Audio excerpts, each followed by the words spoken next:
This is Your Other Brothers Podcast.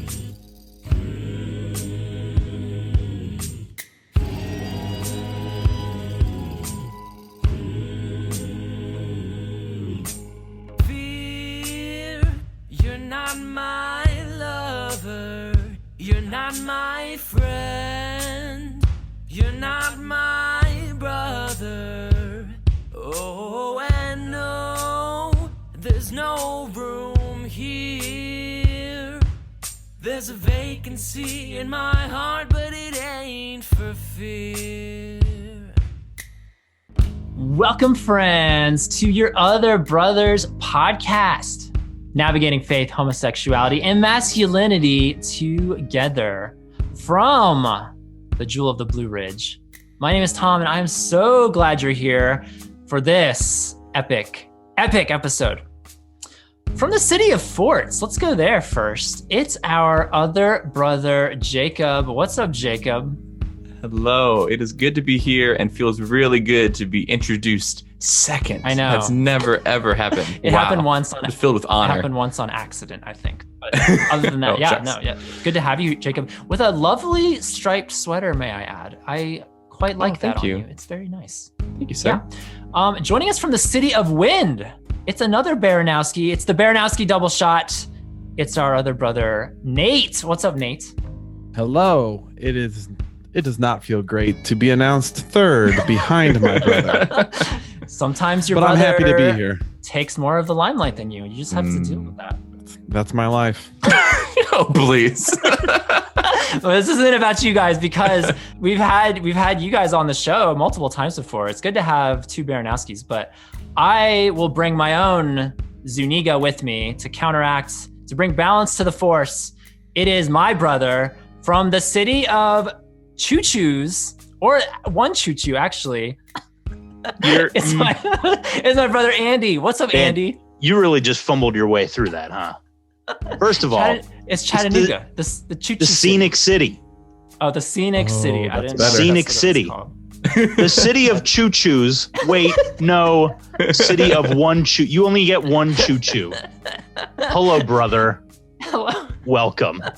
Hello, Andy. This is already off to a great start because longtime YOBcast listeners will know this is not Andy's first go around on the YOBcast. However, sure isn't. In the modern era of the YOBcast, Andy, you're technically making your debut appearance. You've been on a few convocasts along with Nate and Jacob. So listeners rather, can go back into the archive and rediscover who you are if they're like, who is this? But most notably, you are the voice of this show. This is the voice of this podcast with your hosts There it is. from every city in the world. It's Andy From the choo-choo. It's me. Are you broadcasting from the choo-choo right now? I'm assuming Yes. you're in the choo-choo. Yes, as you can see by my surroundings, I am in the choo-choo right now. I'm in the padded cell flag section of the choo-choo. It's good to have you, Andy. Thank you. Yeah, Andy. Do people on the street, this is what I've always wanted to know, do people on the street come up to you when they hear you, like when you're ordering something, and they're like, wait a minute, I know that voice. Your other brothers, right? I'll say I just how want many my burger. times? Ballpark, how many times do you get that a week? Let's figure out your life, a snapshot of Andy's life. Well, honestly, it's tough to confine. Most people just hear my voice and they're like, ow, how does anyone sound like that? I mean, it's clearly you're in the podcast biz. And I said, just intros, pal. That's all I can do. I'm really sad. I feel like the world's missing out on the Andy podcast. Like, we need that. Nate, you have your hand raised. What do you have to say? I do. I need to jump in for just a second. I know I'm just the third person to be introduced here, but I have to ask, just because Andy's voice is so stinking good. Andy, would you be able to tear us Would you be able to tear us off a piece of like some sports announcing or some video game tournament announcing, just so I could hear a little slice of what it would sound like? Sure. Let's see. Everyone Ladies and sit gentlemen. back and relax. Ladies and gentlemen, put your hands together for your Philadelphia Eagles. See, I always felt That's like I could very do good. something like that, just kind of intro. You could rally a crowd. Yeah, Or like I think a Twitch broadcast of like a Call of Duty finale. I feel like it could all be there. Insane No Scope by Pony Noobs 25. That's This is a great. Thank you love very it. much. This is a great. You're welcome. Yeah. This will be a great segue to our get to know you. Spoiler alert for our listeners. This is like the first time either Baranowski is interacting with my brother. So this is a great experiment in the making of this podcast because we're actually talking today. This is a brothers sequel of sorts because one of our most downloaded episodes, I don't know if I've ever told you guys that, Jacob and Nate, one of our most downloaded episodes of all time is the episode where y'all shared your story of finding one another. Aww. It was so great. That was Nate's first appearance on the YOBcast. And I was thinking about ways to how could we double down? That's the way of Hollywood these days is we make a sequel out of everything. Everything gets a sequel. And so I thought, how can we get a sequel out of the Brothers podcast episode with Jacob and Nate? And I was like, well, wait a minute. I have a brother. The world doesn't know my story with him unless they've read about it in a book. But who's read that? Nobody. So we're going to go on the podcast and I'm going to share, and Andy's going to share too, our story of me disclosing my sexuality and the journey of being my brother, because it's not easy to be my brother. No, it's oftentimes it's one of the hardest things in the world. We're going to get to that later though. And we're going to save some for the end. But yeah. However, if we're going to do this, if we're going to do the sequel route, we have to end on a big cliffhanger. Ooh. We need to open the doorway for a trilogy. Yep. I mean, there does exist. another. Each of us do have another sister who, that would be huge. I've been pitching your other sisters the forever. sisters on the episode. We don't. Yeah, That'd be pretty awesome. Every once in a while, Your other fathers, your other mothers. There is just endless room for expansion. So I've already mentioned this previously somewhere on a podcast, Yablog, whatever. I own the domain yourothersisters.com and I want to use it. I want someone to take it off my hands or do something with it. So I'm ready. I'm ready for that call. I'm ready for the family to widen, but I don't know. I don't know how it's going to happen unless someone out there listening right now hears it, takes the seed that's been planted and harvests it.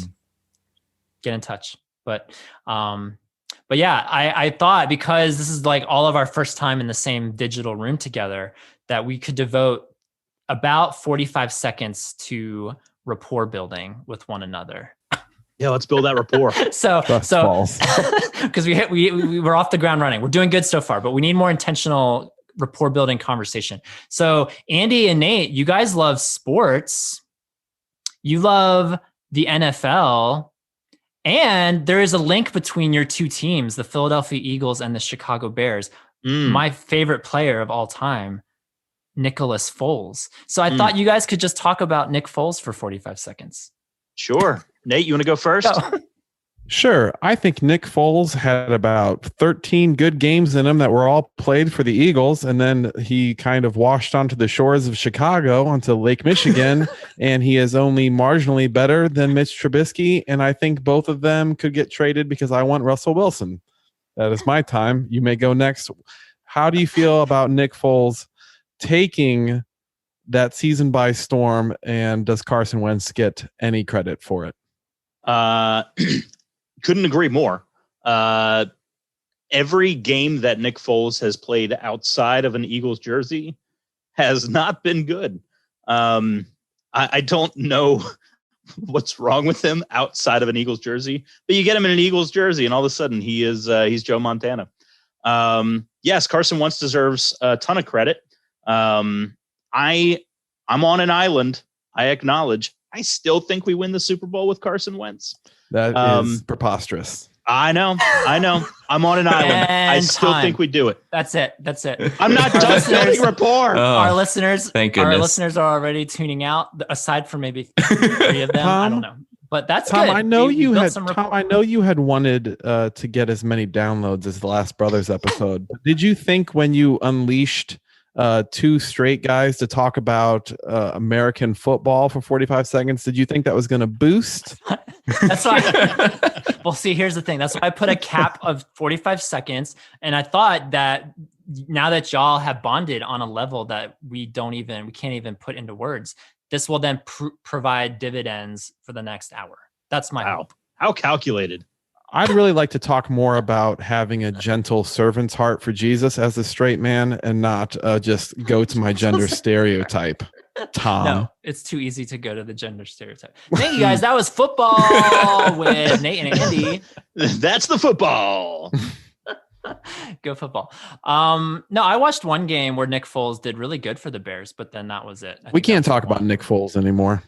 I'm sick of talking Nick Foles. We'll save Nick Foles talk for when he's a guest on this show because he's my dream Yes. guest. But we'll get there when we get there. I didn't actually know that he had gone over to the Bears. Was that pretty By way of recent? the Jaguars, I It's believe. pronounced dub. Da Bears. WS. Excuse me. Because I do feel good, and I feel like I'm now a part of the group because I do actually know who that person is. Yeah. You mentioned other names that I've never heard of, but I do know who Mr. Nick is, and so I feel like we're all bonding during this time. Here's a good experiment for listeners. Google image Nick Foles and what's his name? Mitch Trubisky, right? Mhm. Trubisky, yeah. Who is better looking, Nick Foles or Mitch Trubisky? I'm gonna stick with Foles. I like Nick Foles. I like looking at him. Okay, Nate's giving Mitch me like Trubisky a weird eye. Is a rough quarterback, but he has a classically wonderful jaw and has He no does have a color jaw. to his eyes. They are black eyes. But other than that, he's a good-looking man. I'll He say does this. his best He's as a not backup. good looking. I just prefer Foles. That's all. I'll say this. Nick Foles, pretty much up until the week of the Super Bowl, was the goofiest looking human being like in the world. And then the week of the Super Bowl, he like got a barber and a stylist, and all of a sudden, he is like America's youth pastor. Yeah. Is it weird to say? I think in some ways Nick Foles looks a little bit like Tom. Oh, absolutely. I yeah. see that. So am I goofy looking? Yes. Ooh. No, I'm has that not been made Super clear to you? Bowl. I'm Super Have you Bowl. thought about winning cutting your hair, quarterback. Tom? Have you considered getting a stylist? We'll get to that actually. I have a haircut segment update Ooh. coming up. But first, I need to get Jacob and Andy to bond. And I was trying to think, what do they share in common? They're so different. But what you do share in common is that you both are the youngest of 3 siblings. And I want to know, being the youngest child, how has that shaped your identity? You have 45 seconds. Go. Andy, please lead us. I'll take this. I pretty much get what I want. It's my way or the highway. It's so true though. When we have the family together for movie night, Andy decides what we're watching. Andy decides what we're having for dinner. Andy decides everything. Yeah. What's wrong with that? I got good taste. It's like, don't even bother putting up a fight. Yeah, it's gonna be whatever he wants to do. Is that your experience, Jacob, or no? I don't think so. I mean, I for sure, I do think that being the youngest is the best. I do think there were for sure things that I was able to do growing up that I got to do earlier than my siblings. I don't know if this was as much as being like the youngest or more just like my personality, but like both Nate and Rachel, I think they had to be told at times that like they couldn't go out to like hang out with like different friends, that they had to be home and have family time. I was basically like always encouraged to like, please like go out and do whatever you want. So that was pretty nice. Wow. So did you go to the bars and the nightclubs and the Yeah, at about 13, I was already hitting up all the hot all the hot clubs spots in Metamora, Illinois. A lot of ragers going on.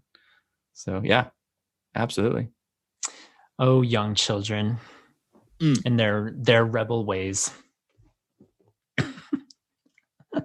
Lovely. Well, now that we all have rapport, we can now continue with this episode. Thank you, guys.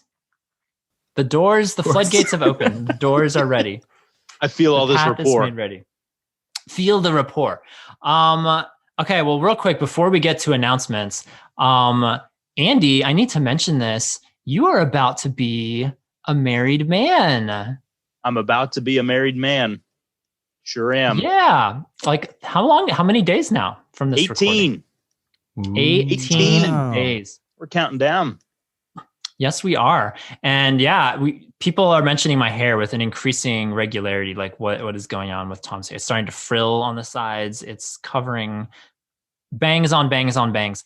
And this wedding has been my marker in the sand. Like, I will not go to this wedding looking like I do now. I will tidy up. But my hope was that I would get vaccinated before then. Because I just haven't wanted to enter into a barber shop.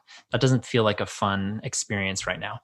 So I've been putting this off as long as I possibly can, but I was able to get my first dose of the vaccine recently. So I'm excited to be at least partially vaccinated. I would prefer to be fully, but it's not going to happen prior to the wedding. So I will be getting my haircut.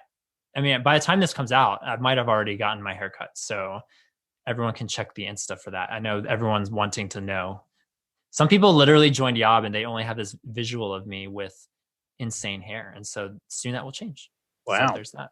I think this is one of those perfect times when, Tom, you can pull a video clip out of this podcast and we can see you take off your hat and show what your hair looks like right now. Here we go. This Big is reveal. for the grand. Oh, man. Like Nick Foles with a mullet. Does. And then Nate, I think this is also the time you should take off your hat so they can see the combination of lack of hair on the one side and then the other Polish. It's like you're seeing double, men have full heads of beautiful hair. Man. And somehow Andy's hair looks great with the headset on. Your hair looks it's on point. Coiffed. Thank you. It's got a nice little swoop to it. How do you do it, Andy? What is the secret to swooping your hair? Well, get up it's in the very morning. Jimmy Neutron. Yeah, I've heard that. It's not as complicated as people think it is. People think I've got one product that I pretty much just that's pretty much it. It cooperates for the most part. There's some stuff going on back here where it's just kind of like going in all kinds of directions. So sometimes this back area is a little difficult to wrangle, but yeah, for the most part, everything right here. Yeah. Right, Jake?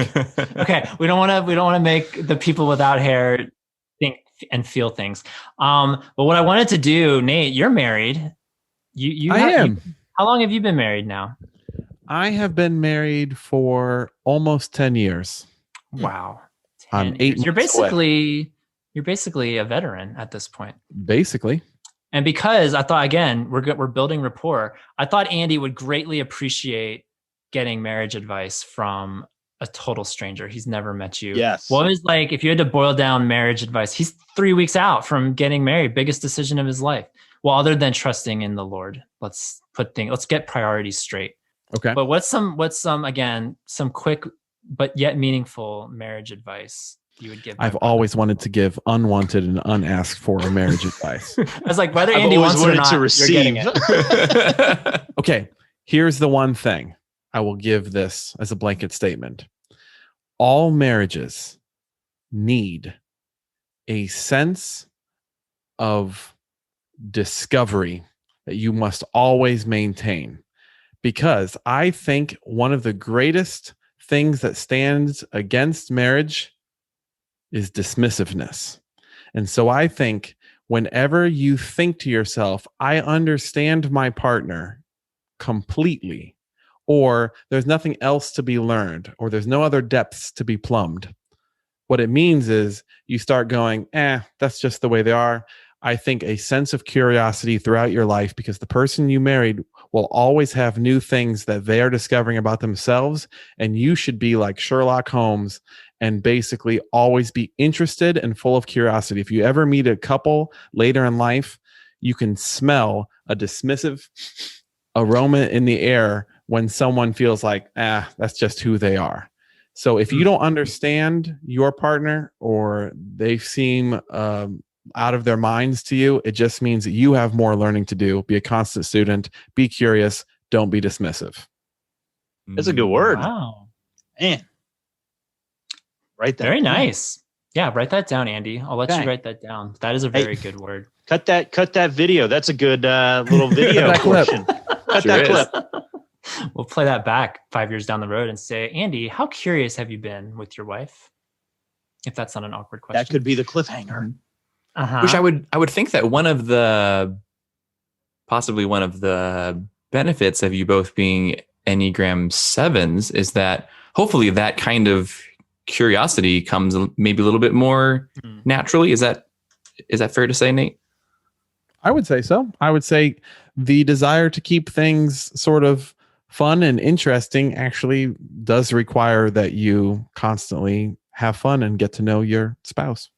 I was going to bring up the Enneagram. I'm so glad because we have to move on. But real quick, I'm still not fully convinced that my brother's a 7. We've had so many conversations over the years about this. Like he has so many 6 tendencies that I see as well. So he's either a 7-wing 6 or a 6-wing 7. But it depends on the day. I think we just haven't been able to nail it down. So I don't know. There's a lot of 7 in Andy, but I know both of you, and I see way more 7 in Nate than I do my brother. But that's just my vantage point. I don't know. It's a mystery. Have you had any Enneagram discoveries lately, Andy? Sorry, my computer totally just froze. What did you say? Enneagram 7. Did it really freeze? Yeah, I mean, I was able to hear everything, but I see. I was just saying, I don't know. I don't know if you are a 7 or a 6. I see so many six tendencies in you because admittedly, I'm comparing you with all the 7s in my life, which I have a bounty of, and you are the least 70 of all of them. So that's why I've just always wondered. I don't know. I'm not as fully convicted, but only you know what you are. So Sarah's convinced I'm a 7. She's a 6. And so seeing her 6 qualities and seeing my 6 qualities, very different. But I look at a lot of the 7s I know, and I'm like, yeah, like you're chill. not booking flights every time. You're like a very safe person. I mean, you have your bouts with adventure. You're not like so boring, but I feel like you're the safest 7 that I know. To me, like here's like the thing that I always kind of say in response to that is I'm carefree, but I'm not careless. So I try really hard to be smart and calculated, but also like. It's a strong 6-wing. If you are a 7, it's very strong. Mm-hmm. Yeah. There's our Ennea talk for today. We sprinkle an Enneagram talk. Ennea talk. Yeah. Well, let's get to some announcements, you guys, because there's a lot going on in the world of Yob. The YOBcast is back. It took a long break, but we're back on a regular rhythm now. And so if you want to hear bonus content, I have a feeling there's going to be a good amount of bonus content for today. So the way you listen to the YOBcast, it's our bonus show that we do every month.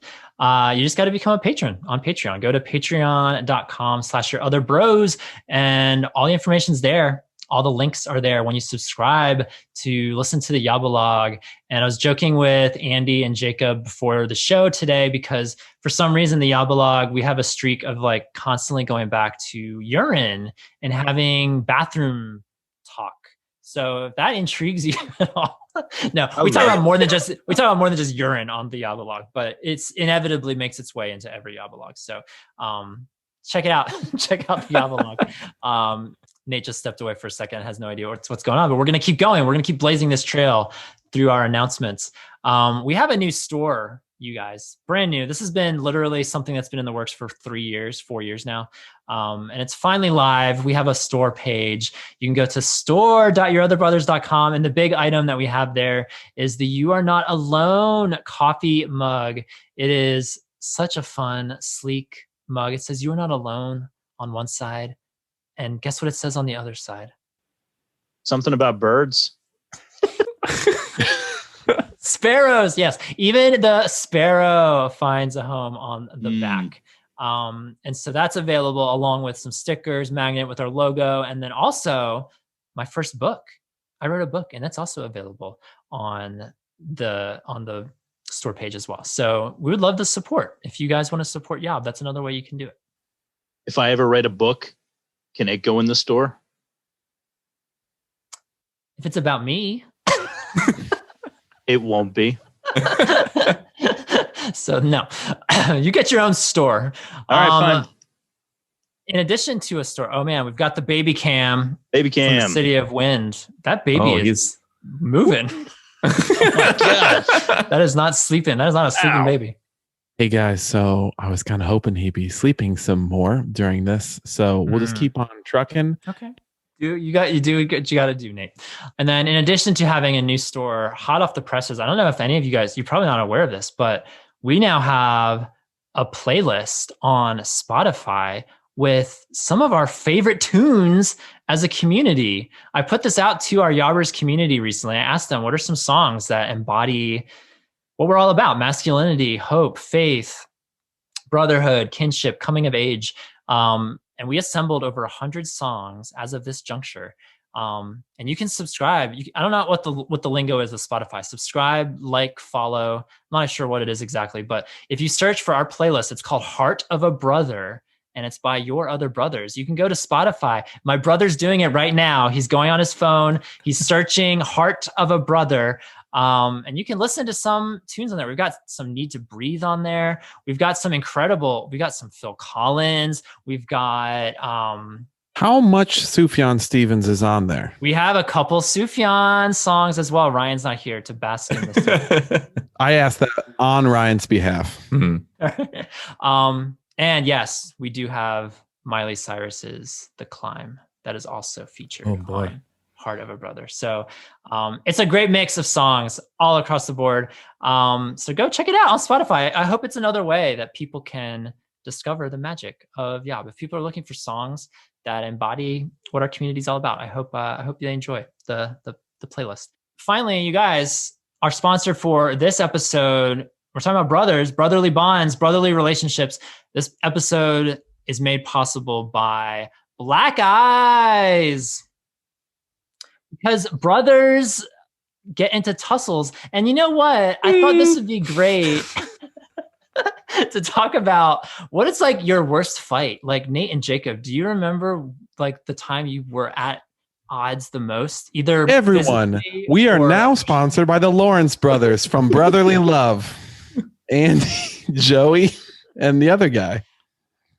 We could have been sponsored by the Jonas Brothers or Avett Brothers. We could have been sponsored by a lot of brothers, but we got Black Eyes. Black Eyes. Because I wanted to know. No, I secretly wanted to know what y'all's worst fight was, and then Andy and I can share our worst fight. You mean like our worst like physical fight where we harmed one another? Is that what you're asking? Well, it could be, or it could be an emotional sparring. Nate, why don't you tell Tom how we would physically fight and all of that wrestling that we did as in the Baranowski home. One of us would want to roughhouse and would want to wrestle and or fight. He was me, and the other one would then get possibly hit or tackled, and then call our mother and tell her that I was being too mean, and then she would break it up. And so I never got to roughhouse with my brother, nor fight him physically. That's so sad. There is actually a video that exists of like Nate trying to like wrestle and me just curling up in a ball on the ground. But to answer Tom's question, our greatest fight has to be Super Smash Brothers Melee on the GameCube. Myself as Mario, Jake as potentially Sheik, sometimes Star Fox, and I think some of our greatest battles were in Smash Brothers, and it would get heated. Yeah, I think it's fair. Gamer boys, gamer bros. Andy, what was our worst fight? I don't know. You and I fought a little bit. We didn't fight a lot. You scratched me. I just remember, I don't have black eyes, but you were like, you had the worst fingernails and you scratched me so much. Like Look, talent. I'm the youngest. You're bigger than me. You're older than me. I had to, scrounge my way to the top. But also I was an emotional child. Yeah. The only thing that comes to mind, as far as a fight, it's not so much a fight as it is a thing that you get hilariously like irate about, was a time when I like crumpled up a piece of paper and threw it in the front yard for you and my sister to discover. Yep. It was an advertisement for a lost cat in our neighborhood. I made it up and they found it. And then I basically forced them to go search the neighborhood for this cat. Let me tell this story. Wow. Tom, you talk about like diabolical, like evil genius is like literally were you living in the attic at the time? You're like at the top of our castle, like plotting. And so he writes out with his left hand. So like it couldn't be traced back to him. Like this is like how far this I dipped it in the sink. This out. I sprinkled dirt on it. Yeah, so it had been there for a while. So it looked like a child had written it. Here, there's a $10 reward, and you can earn it. Go find that cat. All you have to do is leave the house. All you have to do is just wander the streets. And that's what me and my sister did until my aunt was driving by on some back road like, what are you guys doing? We're looking for this cat. Hey, let me take you home. Okay. I've always wanted this story to come out on the show. Here's where it gets awful, because then we get back to the house and we're, in trouble for wandering the streets. And, we're up in, Tom's lair, and Tom asks us, well, hang on. How do I know you didn't write it? Write this out on a piece of paper. And like, gaslighting. Tom went first with his, correct writing hand. It was like, that's not mine, Andy. And all of a sudden he's pinning me and Anya against each other. Like, no, you did it. Wow. No, you did it. I don't remember that. Evil. Yes, you did. 100%. Yeah. I don't know how much this story has grown in lore over Tom, that hold on happened. A second. I've never thought this before, but you have to tell us, Tom, were you a bully as a kid? Yeah. Were you a psychological bully? I feel all these eyes on me now. I had my moments of like needing control as the oldest child. I think it was a lot of compensation for what I wasn't getting in school, because I was definitely the bullied child in school. So maybe, but that was also later though, because I remember being a fairly normal child in school up until 4th grade, 5th grade. After that, it was all downhill. But this would have been passed it on to Andy. 5th grade, 6th grade. Hurt people. That is true. I was a wounded child. I didn't need Case in point. But Andy's forgiven me, and we're all better at this point. So I haven't fully forgiven you. It doesn't sound like he's quite gotten over it yet. It's all coming out on this episode. Harboring a bit of bitterness. He fell into a ditch while looking for the cat, and he's had a limp ever since. No, that's not the case. He's fine. He might have some emotional wounds, but he's fine. A couple. And now I'm carrying him into marriage. How do you feel? Does Sarah know this story? Does your wife? I don't know. I don't know if I've ever told Sarah that story. I need to tell her. I think she would think it's funny. Last time on Your Other Brothers. Jake, are you gay? No, I'm bi. Oh, okay. Fast forward 5 years. Hey, Nate. Yeah? No, I'm gay. Oh, okay. Do you want to learn about it? Yeah, I do. I don't know a whole lot about it. I love you, Jake. I love you too, bro. The end. That's what happened last time. Wow. That's how that happened, huh? That is what you see on the screen before you came to be. Is that? So did you lie about being bi? Oh, yeah. I thought in my head that was the only way to like slippery slope. No, dude, I'm kind of straight. The blow. Yeah, you're not like at least I'm not like all the way gay. Just a smidge. Okay. I didn't even think about that strategy. Why didn't I do that? Yeah. Well, that's because you actually like chose to come out while I was found out, which is not ideal, but it is what it He is. was found Also, out, by yeah. doing his in 2 stages, it did require 2 comings outs. This is Yes. Correct. I've always wondered. I think it's like comings out, right? But that sounds really weird. I don't know. But that's a great segue to our episode. We're talking about brothers. That's the sequel. And we're going to learn about me and Andy. And I thought it would be fun to just hand the microphone, the metaphorical microphone, hand it over to the Baranowski bros. Since they've been through this rodeo, they know how it works to be under the microscope. And I thought I'd just let them take over for the next 45 minutes. And we'll just kind of see what they ask. I have no idea what they're going to ask. They're just going to ask about our relationship, our bond. But I assume with a focus on when I came out to Andy, that would have been 2009. So about 12 years ago. But yeah, what have you guys discussed this? I heard that y'all had a pre-podcast little chat to like maybe get some things squared away. So I'm excited to hear what you guys have cooked up.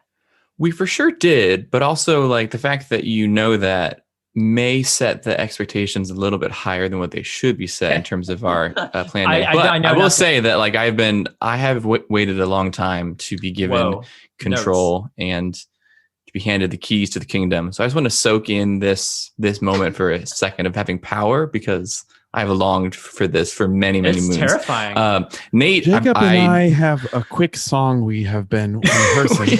Okay. So for our listeners, Put it on the playlist. Absolutely. It's about Sparrow, who is a brother. And does he have a home?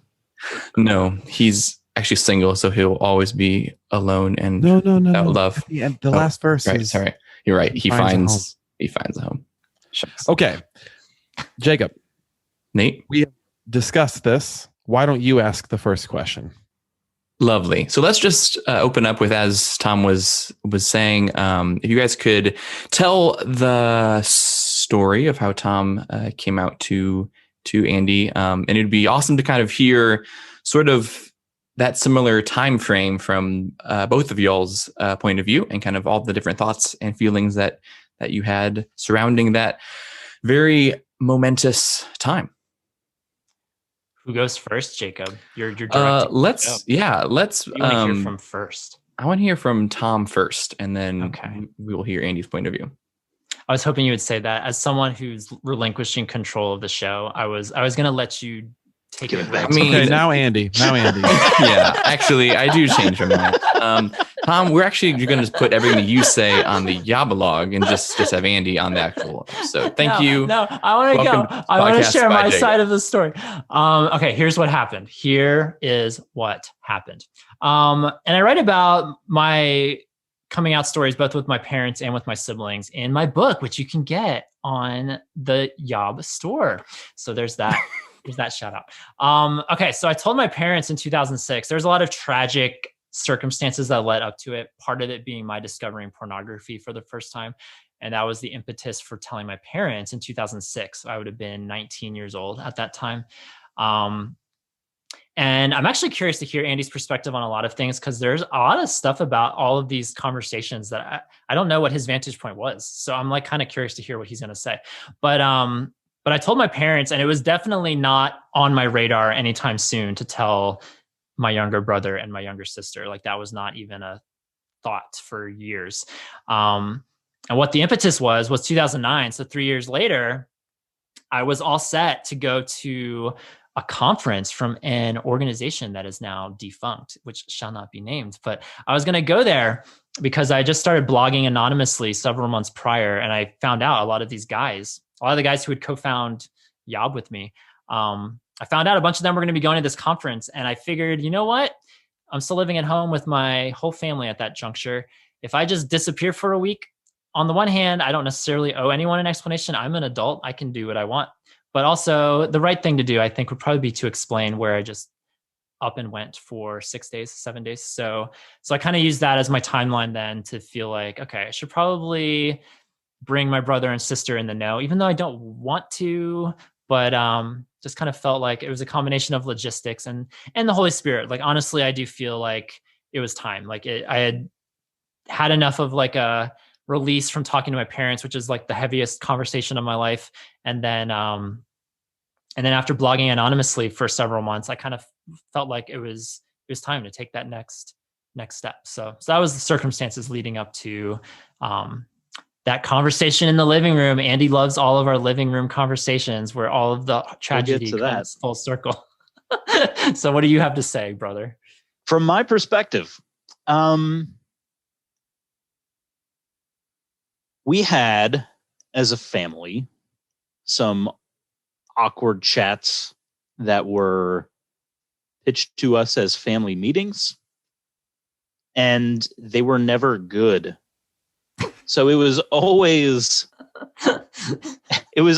me minding my business in my room and then getting a knock, knock, knock, family meeting, 5 minutes. And it was always, oh no, what happened? What hammer's dropping? What tragic thing has occurred that we need to talk about as a family? Because there was never anything for us to talk about other than the bad stuff. So tragedy felt like it was about to strike, and I'm kind of prepared for the worst coming downstairs. Like, all right, who died? Who got fired? Where are we moving to? I'm ready for this conversation that feels inevitable. Maybe all of the above. all of those things happen. Combination. Someone died, and therefore I'm quitting my job and we're moving to Saskatchewan. So we get downstairs, and then it's just like, I get downstairs and it's just my mom and my dad and Tom sitting there. And then I could be wrong about this point, but I remembered just kind of that stoic, we're all sitting down, we're waiting on Anya. It's like, all right, so I guess I'll join the council and await the fifth member to arrive. And so just that awkward sitting there, silence. Okay. Anya comes, and I want to turn things over to your brother. He has some things that he wants to share with you both. This is something he's shared with your mother and I several years ago. And this is a great Sean impression. Tom, take it away. I've been told that I sound just like him. So, but yeah, then you just kind of opened up and you're like, yeah, so this is a part of my story, and this is a part of who I am, and I don't have all the answers. I'm figuring this out. And I just remembered feeling this sense of, oh, okay. Like I had never really questioned your sexuality before. I had never really thought anything about it previously. It's just not something that had crossed my mind. But I just remember feeling this sense of, okay, like a family meeting where we can talk about things other than something terrible, like, and I did not view this as a terrible family meeting. I was like, okay, no, like, hey, we're getting somewhere here. There's a little bit of what feels like relational equity that's being built within each other, within this family. Yeah. And I just remember kind of feeling this sense of peace, of, okay, no, like this is good. And now we can figure this out together while you're going to obviously leave and try and figure this out on your own, and what the Lord's speaking, and how, what all this means to you. And obviously so many things were birthed from that, including this conversation. So I think, yeah, there's a lot of great things that came from that, what felt like was going to be an awkward family meeting. Mm-hmm. Yeah. So since I don't feel like doing the math, how old were each of you in 2009 when this happened? I was 19. Okay. And I would have been 22. Yep. 22 and 19. Yeah, never would have expected we would be on a podcast talking about this a decade later. That was not on my radar. Nope. Just having that conversation was enough to eat me alive. But I'm glad it happened, because I actually write about it in the book that it was like one of my favorite things to record in the book, because the way you and my sister Anya responded were the polar opposite and yet the exact same sentiment, because she said, this changes nothing. You're still my brother. I still love you. And you specifically said, this changes everything, because now, kind of like you just laid out, like now I see this dynamic, this layer to you that I never knew before. And it gives me another way to love you. And so that like twofold reaction of like, it doesn't change anything, and yet it also does change everything, and we still love you. Like that was super impactful for me. I feel really blessed by our family, because I know a lot of people in our community, a lot of people listening have not had as warm receptions to conversations like that. So Sure. So yeah. So leading up to this conversation, did you two have the kind of friendship that you would pretty regularly like talk about pretty deep personal things, or was this like a huge contrast from ways that you guys would talk in the past? Tom, what do you think? No. We did. Andy and I, we had like a very fun childhood. Like we would go on bike rides, like down the street together, and we would play like games in the house, like make-believe games. Did y'all ever play make-believe games as little kids? Oh yeah. Like Pokemon Masters like, and stuff like that. Yeah. Every day. We did all kinds of stuff like that. So we were close in that regard, but like, I don't know, like we never had that kind of a relationship at that juncture where we could talk about like real life. Like it's not one of those like movie scenes where I knock on his door and it's like, hey bro, can I talk? Or do you need to talk? Like, no, we never did that. No. Yeah, I would agree. Sorry, I had to cough. Yeah, we didn't really, our whole family really didn't have that dynamic. I really feel like in a lot of ways, this was kind of a catalyst for depth in conversation amongst our family members. Where, previously it was just like, okay, it really felt like anything that we needed to talk about was that family meeting mindset of just, okay, everything's about to be heavy. And so as soon as it's all laid out, it's just, ooh, wait, I got to get out of here. Because it always was lost job, have to move, something awful, something, and that was Bunny died. Remember that? Yeah, on Christmas, right? Froze to death. Tragedy. Our bunny froze to death, and our father threw him in the garbage. But we're gonna save that conversation for another time. But yes, we have family your meetings father on. never fun. Your other father's podcast. That's the trilogy. But yeah, no, not. I appreciate you saying that though, like, because I honestly do see that conversation as being a catalyst of sorts too, to kind of deeper conversation in our family. So yeah, that's what I'm here for. All right, my next question fast forwards to nowadays. So we're jumping from the beginning to now and thinking about the future. And the question that I have for both of you is this: Tom, what ways do you want in the future, or has Andy already done so far, supported you on your journey? And Andy, what things as a brother have you learned from Tom's experience that have impacted you in a positive way? So your question was, how has Andy been there for me? Was that essentially? I'm going to rephrase all of my questions starting now. Say it again. I broke them up too much. I'm going to ask them one at a time and be a good interviewer. Go something like this. Okay. Looking ahead in the future, what things, Tom, can a straight brother do, especially a straight brother who's about to get married? What can a straight brother do to support you on your side B journey? Good question. Yeah, I should have mentioned at the top, I didn't do a good job laying all of the parallels and opposites, because I am Andy's older brother, and then Nate is older to Jacob. There's like this age inverse thing happening here in our relationships here, which I find fascinating.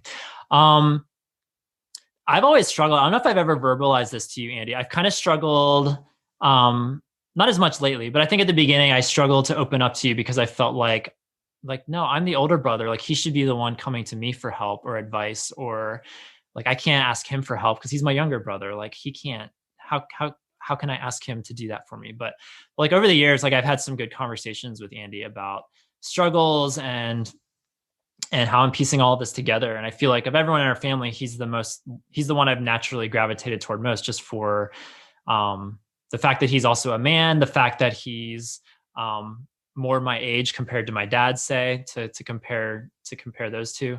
And so Andy's been someone who's been really a great resource for me in our family unit of 5 people. And yeah, like, I don't know what the future holds. Like, I've never dated anyone. I don't anticipate ever getting married. I don't know if that's going to happen or not. I'm not planning on it. I'm not necessarily hoping for it. And I think now that my sister's been married for a few years now, Andy's about to get married. Like it means a lot to have family, because I know there's a lot of only childs listening as well, and that's like a completely different dynamic. To grow up in a family where maybe there's like some kind of conscious or unconscious burden on you to like keep the family going and to produce offspring and to do all that. And I don't feel that pressure anymore. And I feel like I can just kind of enjoy the family that God's given me without having to create a family for myself. So I appreciate that. And like, I love his fiance and my sister and brother-in-law. Like they're really great people. And so I feel really blessed to be included into this family.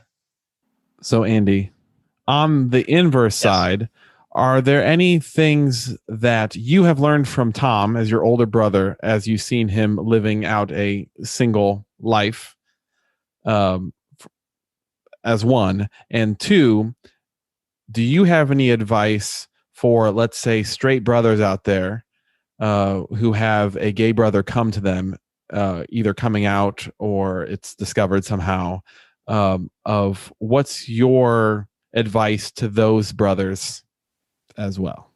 Can you repeat the first question? I actually only care about the second part of the question now. Second part of the question. I can do that. To me, like, the big thing that I've learned, and I feel like the best way that I've been helpful has been to be present and to listen. I think, when Tom, when you and I have conversations about sexuality, about where you're at, about your journey, I don't feel you coming to me seeking answers.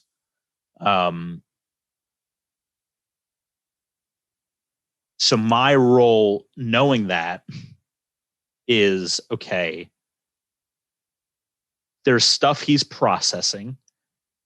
There are things he's going through, and he's trying to connect dots. Okay, this moment in my life led to this decision, which may lead to future choices. Those are things you're just figuring out. And I'm here to help you process all that. I'm here to help you speak those things through. Sometimes I feel like, okay, I have no idea what he's going through, what his thought process is, what his journey truly looks like. Because so much of what you feel and what you think and what you experience, to me, sometimes feels extremely foreign. And that may or may not be true. It may just be very similar to me, just from a different sexuality perspective. But what I do know is, okay, I'm here, I'm present, I'm listening, I'm involved. And if I can do those things well, I feel like I've helped you in some spectrum on your journey to just figure it out. And that's something that only you can figure out. I mean, even for me on my side of getting engaged, and now we're moving in together, and kind of starting this process of marriage. I've got my own stuff I'm figuring out too. And I know, having those conversations with you as well, you would do the exact same thing for me of, shoot, I don't know what it looks like to be marrying a woman and moving in with her and getting ready to start a family and all those things. So I know you feel that on the other side. When questions do arise, when those moments of processing do appear, I really think being present, being available, listening. I mean, I hate to simplify it that much, but like, I really think that is like, okay, what is the best way I can help? And it's to be those things always. Yeah.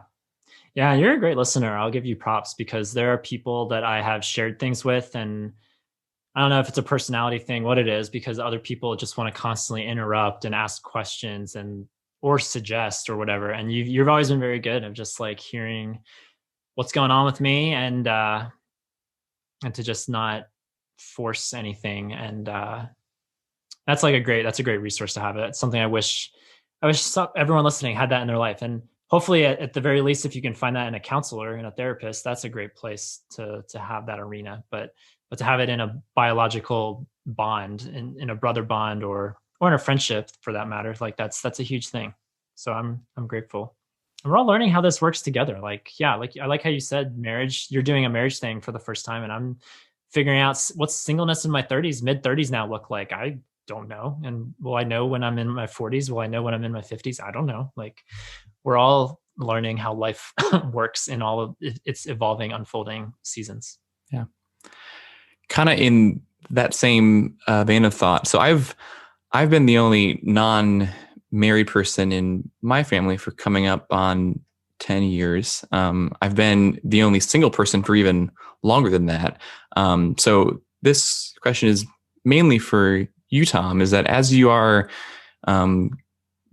very soon to be the only single person in your family, what different thoughts and feelings that you've had, and and how has that been something that has been challenging for you? Does that bring up feelings of isolation or like otherness? I would love to hear more about things that you've thought in that area. Yeah, I think I'm mostly okay. Like, it's definitely been a conscious thought the last several months of this engagement, of being like, okay, yeah, I'm about to be the one single guy in this family, and gradually other cousins are getting married or having kids. And so like it's becoming more of a spotlight feeling, which also is counterweighted by the fact that I'm so open with my story. And so like, most of my family knows. I think there are still pockets of our family, Andy, that don't know, which is disconcerting. I don't know what to do with that information, but I think most people know where I'm coming from. And so it's not as much of an onus that's on me. Like, when are you getting married? And when are you going to have a grandbaby? Yeah. It's like, but I took my sister's marriage way harder. Like, I'm not like anxious about Andy getting married. Like, I'm really happy and I'm excited and it's going to be fun. But like, I remember when my sister got engaged, I don't know if I've ever shared this with you, Andy, but like, I was in an emotional, like, dark place for months. Part of it's explained in my book. I don't like go to the depths. My second book, I have two.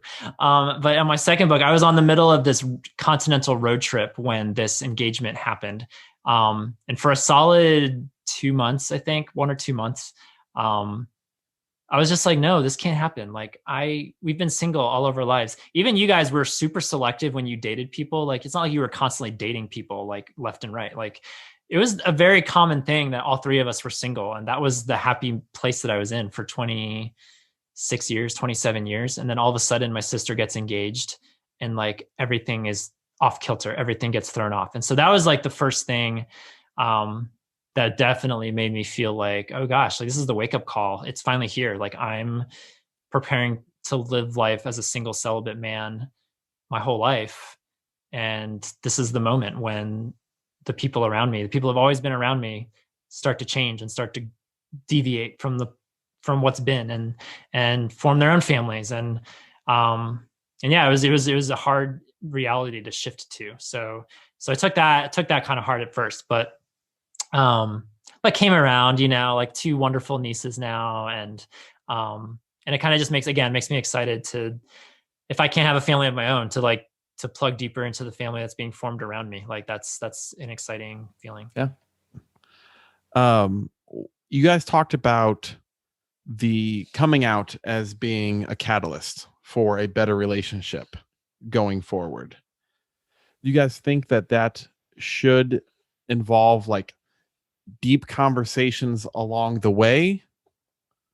Or do you think just is your relationship better now because you guys have more deep conversations, or just because there's just more like openness between you?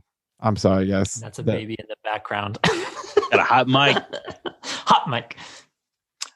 Yeah, the coming out conversation, like it wasn't like an immediate switch. Like all of a sudden Andy and I had deep conversations every day or every week or every month. Like that was something that was still very tricky and challenging. Then I moved away, like I moved across the country for 4 years. And so we didn't talk as much, during that whole stretch. But I would say since I relocated back to the East Coast and I've been more geographically present these last 5-6 years, like I think that's been helpful. Like I've been so grateful for adulthood because, again, it's not like we weren't close as kids, because we were, but it was a different kind of closeness. Like we did a lot of stuff together. We laughed a lot. We went on vacations a lot. We had a lot of good family dynamics. It wasn't like all doom and gloom, despite the living room picture that has been painted. But it's just a different kind of relationship now. It has more depth to it. And I don't think that relationship would have been possible as, 13-year-olds, 14-year-olds. Like, I just don't think the maturity wasn't there. And I just, I like the fact that we've had all this time to process things and dynamics and now to be like within driving distance of each other again. I think that's been helpful too, to be able to see each other semi-regularly when there's not a pandemic ravaging the planet. Like that's something that's usually a monthly or bi-monthly occurrence. So yeah, that's been helpful. And Andy, my final question to you is, what is it like being a brother of an Enneagram 4? Well, speaking of these in-depth conversations that seem to be attached, I think me with my, again, carefree self, and Tom with his kind of doom and gloomy self, if you want to put it that way. Yeah, there's a balance there. And I think sometimes we balance each other well. Other times that is a very unbalanced, hey, let's not have these conversations all the time, versus kind of from the other side. Mm-hmm. I will say, kind of to piggyback off of Tom's last statement, I really do think him moving away and me eventually leaving Athens, for everyone. It was so good. Like that was like honestly like one of the best things for our relationship, was to create some healthy distance. And I think that for really our whole family, I think that was good. I know that was tough on our parents, especially my mom, when we all one by one left. Tom to LA, Ani to Birmingham, me to Chattanooga, just boom, boom, boom. But I think that was healthy. And I think, with that distance, when we do have Enneagram 4 type of conversations, that balance is a little bit more in check of like, yeah, we haven't had one of these in a while. Let's talk. Let's talk about your feelings, Tom. What's on your heart tonight? See, we have those, but then we have your 7 ? 6 adventures because like last year, just before the pandemic, or actually just as the pandemic was starting, we all went to New Orleans together to celebrate your 30th birthday. And that was fun to just have a little bit of whimsy, a little bit of adventure. You came out to visit me in California once and we went on some adventures out there. So I've enjoyed those moments where we've been able to like lean more into, not that that's like not something I enjoy because I do enjoy it, but more of my lane is the dark, deep lane. More of your lane is the carefree, but fun lane. Let's go explore. It's good to have fun. Yeah. It's good to have both. So yeah, I enjoy the complementariness of our bond. Yeah. It helps that we're not that's great children anymore, you know? Let me ask a question. I didn't give you back control of this podcast, Tom. So I'm not sure. Sorry. This was the one question I had that I was hoping y'all would ask, but Andy actually mentioned it earlier in the show, and I thought about jumping there at the time, but I was like, you know what, I'm gonna have some restraint and see what the boys ask. But you mentioned Andy that you had never like questioned my sexuality or thought about it, maybe was a better way to say it, up until that coming out conversation. And I wanted to dive into that a little bit with you because I had never dated. I still have never dated. I never dated at that point. So I'm trying to figure out, like, was there any part of you, and you can be completely honest, like, was there any part of you that was like, I wonder, is my brother, or was that literally not even on your radar? Is that something that you would even have considered about me? So let's get real honest. Here we go. Okay. So you never dated throughout high school. Anya never really dated in high school.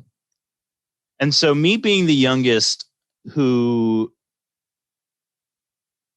was just kind of watching, and then all of a sudden, like, I kind of like, oh, she's cute.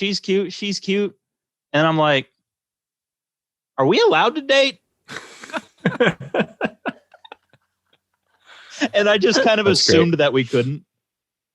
And so, like, the other half of that is, even if we could, I was terrified of, like, hey, you want to go out sometime? No, you're ugly. Okay, never mind. I'll never talk to you again. See you later. Like, that was always, like, worst case scenario fear in the back of my mind. So it was always just like, suppress those feelings.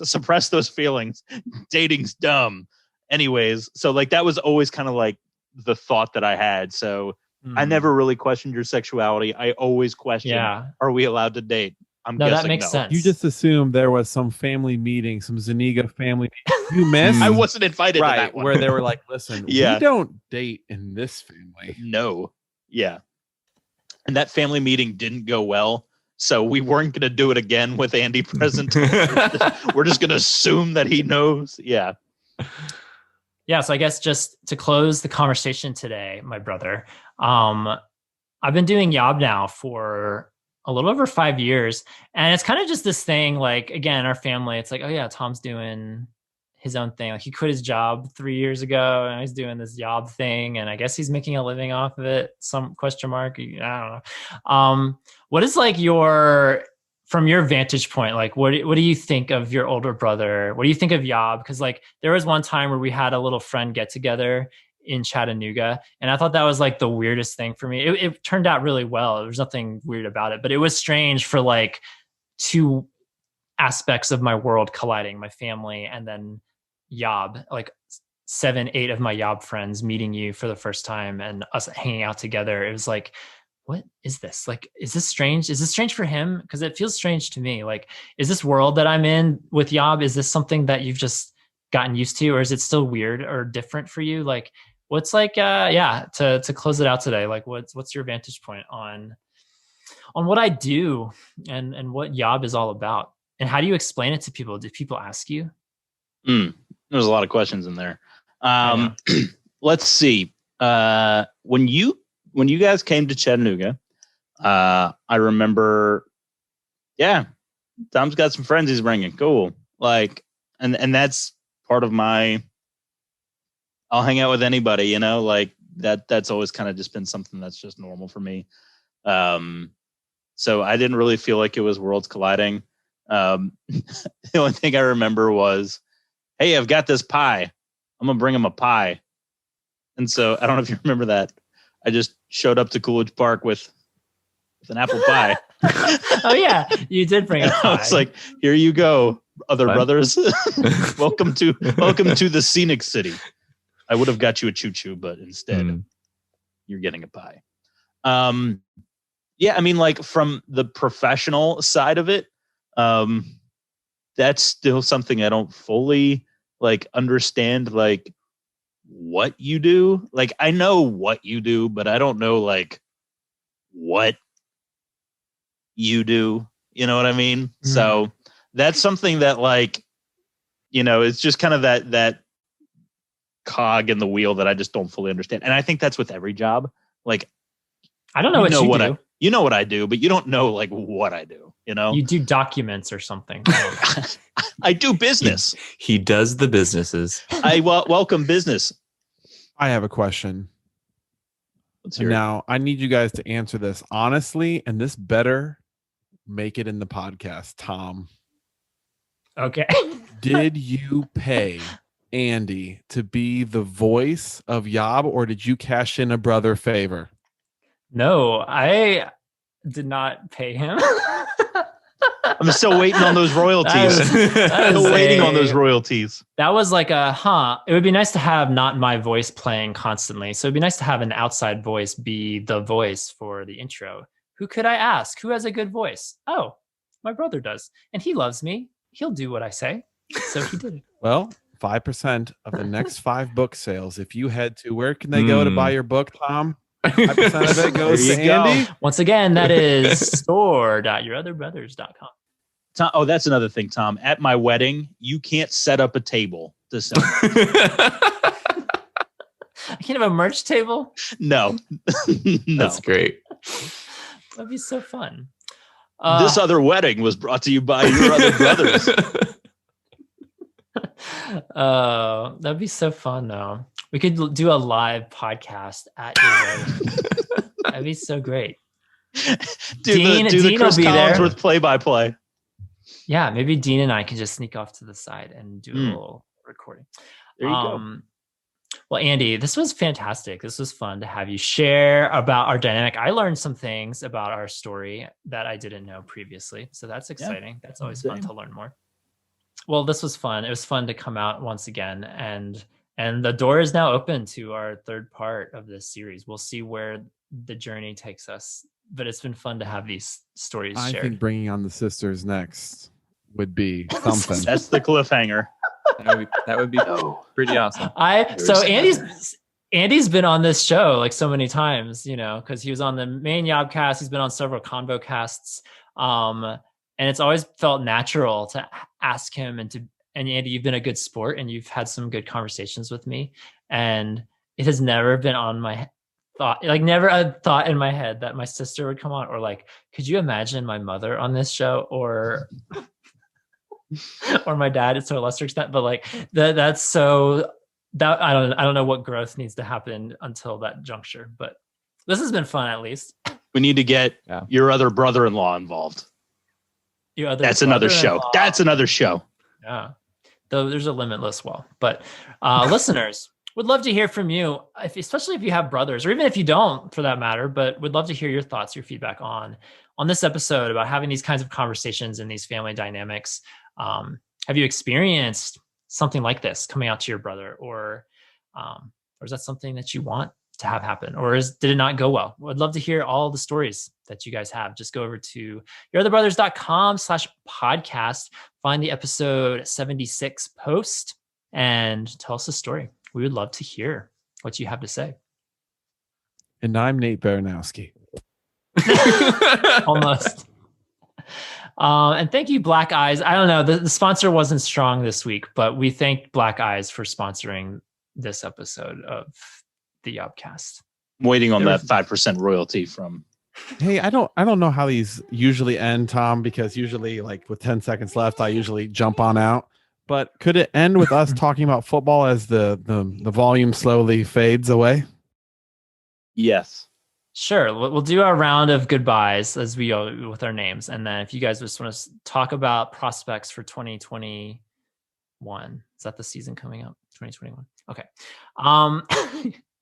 So on that note, this was so much fun, you guys. I hope the four of us can exist in a geographical place someday. That would be fun. I would love to hang out. Maybe do an escape room together. I'll bring you guys a pie. Andy can bring. Yes, I do expect pie now what he because does. I've been told that's what you give to all of Tom's friends when you meet them. That's what we do now. Being one of Tom's friends, I expect pie. He's just trying to be a good host here. Yeah, but no, this is fun, and y'all stay tuned next week for another podcast as we go back and forth now between YOBcast and ConvoCast. All the casts here at Your Other Brothers. For all Your Other Brothers, my name is Tom. And I'm Andy. I'm Jacob. And I'm Nate. Reminding you that you are not alone. Even the sparrow finds a home. Take it away, Nate and Andy. What the Bears need is a franchise quarterback. And because they haven't had one. How are you going to get Russell Wilson? That's what I want to know. How on earth are you going to get Russell Wilson? I will give away Khalil Mack. I will give away, we franchise tagged Allen Robinson. I will give away almost everyone for Russell Wilson. I don't think you have enough. I think you got to get a third team involved. There are always future draft picks. We could go out to 2029 and just give away all the first rounders. I saw a mock trade the other day that included the Jets parting with Sam Darnold. Sam Darnold to the Seahawks. That was the first time where I was like, all right, I could see that happen. Thanks for listening to Your Other Brothers podcast. Our show is edited and produced by Thomas Mark Zuniga. Theme music is Fear Is Not My Lover by Nathan Rousseau. We'd love to hear your story. Comment on this or any of our episodes at yourotherbrothers.com/podcast, or share a story to play back on our show by calling us at 706-389-8009. You can also email us at podcast@yourotherbrothers.com or write to us at Your Other Brothers, P.O. Box 843, Asheville, North Carolina 28802. If you enjoy our show, consider rating and reviewing us on Apple Podcasts. You can also follow us on Facebook, Twitter, and Instagram at Your Other Bros. Finally, if you'd like to further support our storytelling, community building efforts, consider becoming a Yobber. Yobbers pledge monthly on Patreon and receive perks like bonus podcast content, access to a secret Facebook group, regular group calls with fellow patrons and authors, and more. Visit patreon.com/yourotherbros for more information. Until we journey next time, we're glad you're with us.